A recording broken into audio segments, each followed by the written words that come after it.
আরেকটা কথা হচ্ছে, নদী তো আপনার একটা, এটা তো আপনি একটা পাকা ড্রেন করছেন না, তাই না? নদীকে তো আপনাকে তার সক্রিয় যে চরিত্র এবং সে তো তার নদী খাত, সেখানকার ভূমি গঠন ইত্যাদি অনুযায়ী তার খাত নির্ধারণ করে। কাজে সেই অনুযায়ী সেই সুযোগটা তাকে দিতে হবে। এই পর্যায়ক্রমিকভাবে অংশগ্রহণের আরেকটা সুবিধা হলো, আপনি যখন কিছুটা করেছেন তখন নদী হয়তো ওইটুকু পরিস্থিতিতে সে তার খাত কোন জায়গায় সবচেয়ে গভীর, সেই গভীরতা নিজে নির্ধারণ করে নেবে। তখন আপনি সেই অনুযায়ী এটা কোথায় কতটুকু ভিতরে আনবেন সেই জিনিসটা আপনি তখন নির্ধারণ করতে পারবেন।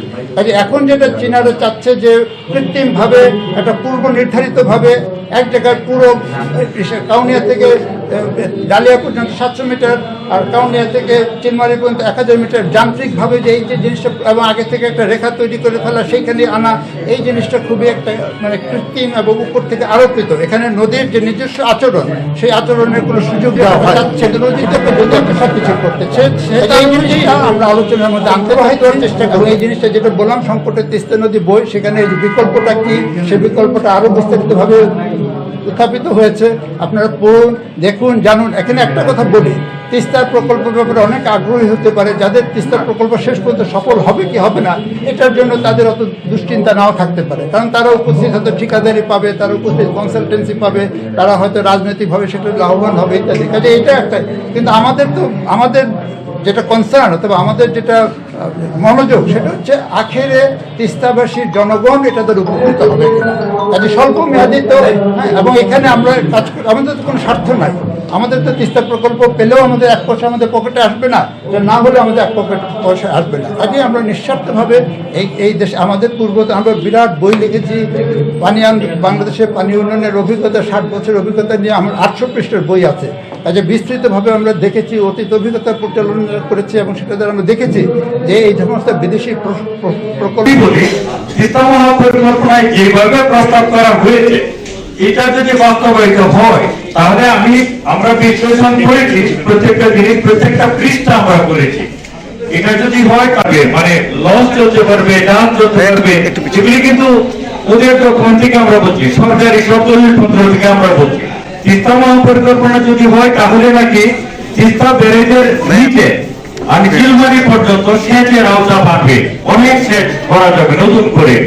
যে তিস্তা সেচ প্রকল্প সেটার সাথে সম্পর্ক নাই কিন্তু, কারণ পানিটা তো আসবে হচ্ছে তিস্তা ব্যারেজ পার হয়ে গিয়ে এখানে নিচে, তাই না?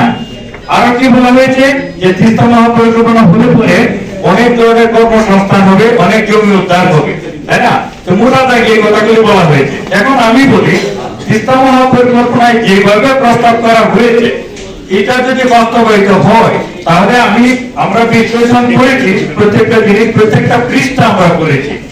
এটা যদি হয় তাহলে তিস্তার ভাঙন কি থামবে? এই ভাঙনটা মোটা দাগে থামবে না। এর কারণটা কি? এর কারণটা হচ্ছে তিস্তার যে বিভিন্ন মৌসুমে যে পানির যে উঠানামা করে, আমরা গতকাল তিস্তা পুরাটা দেখেছি। আমরা তিস্তা সভাটির আয়োজন করেছি কারণ তিস্তা বাঁচানোর জন্য আমরা অত্যন্ত উদ্গ্রীব, এবং আপনারা জানেন যে তিস্তা রক্ষা আন্দোলন এবং বাংলাদেশ পরিবেশ আন্দোলন, বাংলাদেশ পরিবেশ নেটওয়ার্ক, এটা 2006 সাল থেকে সংগ্রাম শুরু করেছে, প্রকৃতপক্ষে আরও আগে থেকে। কাজেই আমরা মনে করেন যে প্রায় 20 বছর হয়ে যাচ্ছে এটার জন্য আমরা সংগ্রাম করছি, কিন্তু এই সংগ্রামের ফলে তেমন অগ্রগতি এখনো হয়নি, এটা দুঃখজনক। তো এখন যেটা হয়েছে যে আমরা এখানে এসেছি রংপুরবাসীর সাথে সরাসরি আলোচনা করার জন্য যে এই তিস্তার সংকট সমাধানটা কোন পথে। এবং এখানে আপনারা জানেন যে একটি বিষয় হচ্ছে যে গত সরকারের আমলেই শেষ দিকে তিস্তার বিষয়ে একটা তিস্তা মহাপরিকল্পনা, যেটা পাওয়ার চায়না নামক একটা কোম্পানি প্রণয়ন করেছে, সেটি উত্থাপিত হয় এবং তারপর থেকে মানে এই মহাপরিকল্পনা বাস্তবায়ন করলেই তিস্তা সমস্যার সমাধান হয়ে যাবে, এই ধরনের একটা ধারণার সৃষ্টি হয়।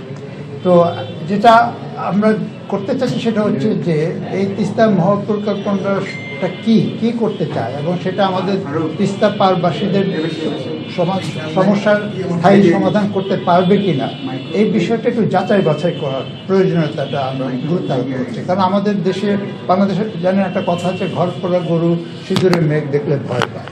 আমাদের দেশে 50-এর দশকে বিদেশি বিশেষজ্ঞরা, তখন ওলন্দাজ নেদারল্যান্ডের বিশেষজ্ঞরা আমাদের উপকূলের উপরে পোল্ডার পন্থা চাপিয়ে দিয়েছে। পোল্ডার পন্থা আপনারা জানেন, তার মানে একটি এলাকার চতুর্পাশে বাঁধ দিয়ে সেখানে নদীর পানি, জোয়ারের পানি যেতে দেওয়া হয়। কিন্তু যার ফলে যেটা হয়েছে যে এই পানি না যাওয়াতে সেখানে কোনো পরিমাঠে পৌঁছাতে পারে নাই, সেই জায়গায় ভূমির গঠন বন্ধ হয়ে গেছে। এবং গত 50 বছরে এখন গবেষকরা দেখিয়েছেন যে ওই পোল্ডারের ভিতরের জমি আর বাইরের জমির মধ্যে প্রায় 3.5 ফুট উচ্চতার পার্থক্য হয়ে গেছে। এবং এটা আমাদের জন্য আরও বিপজ্জনক হচ্ছে, কারণ ইতিমধ্যে জলবায়ু পরিবর্তনের কারণে সমুদ্র পৃষ্ঠের সীমা উঠে যাচ্ছে। ফলে আমরা আমাদের এই ভ্রান্ত পোল্ডার পন্থার কারণে অথবা ভ্রান্ত একটা প্রকল্পের কারণে আমরা আমাদের দেশের উপকূলকে কিন্তু জোর করে সমুদ্র সীমার নিচে ঠেলে দিচ্ছি। কাজে এটা একটা উদাহরণ যে যদি যে প্রকল্প বিদেশি বিশেষজ্ঞরা এসে বললেই যে সেই প্রকল্পটা আমাদের জন্য ভালো, এটা নয়, আমাদের অত্যন্ত করুণ অভিজ্ঞতা আছে।